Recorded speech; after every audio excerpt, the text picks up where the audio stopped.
Welcome to DSP news.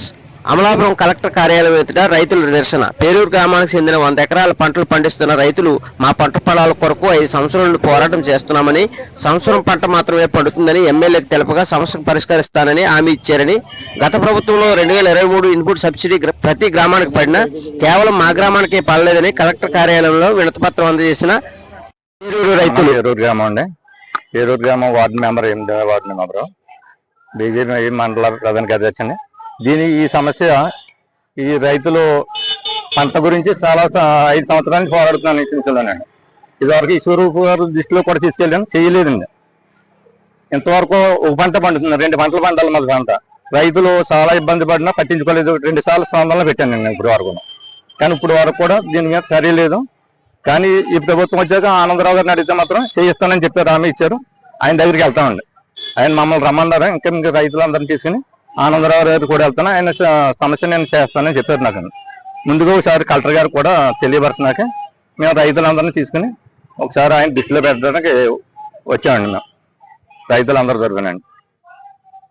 మేము అక్కడ రైతు సంఘం ప్రెసిడెంట్, సెక్రటరీ, వైస్ ప్రెసిడెంట్, కార్యదర్శి కింద మేము కలిసి వచ్చామండి అందరం. ఈ సమస్య ఈ ప్రభుత్వంలో అవుతుందని మాకు కోరికండి. వెంకటరమణ అండి, మా పేరూరు గ్రామ రైతులు అండి. మేము ఆ రైతులందరం కలిసి ఒక ముంపు సమస్య గురించి, పేరూరు గ్రామ వరిసేలు మునిగిపోయి పాడైపోతున్నాం వలన మేము ముంపు సమస్య గురించి వచ్చామండి.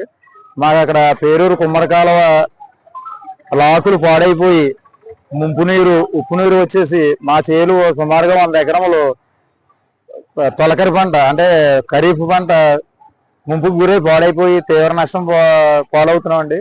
అది కాకుండా ఆ కుమ్మరకాలువ వంతెన దగ్గర నుంచి గంటావర తూము వరకు మాకు గురపడెక్కతోటి మట్టితోటి మురుగు కాలువ మూసుకుపోయి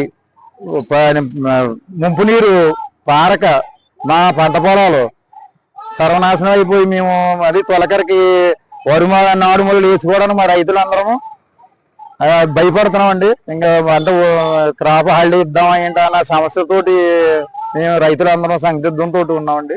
అందుకు కాబట్టి మన కలెక్టర్ గారి దృష్టి తీసుకొచ్చి మన ఈ సమస్యను చెప్పి మన సమస్యను పరిష్కరించవలసిందిగా కోరుతున్నామండి.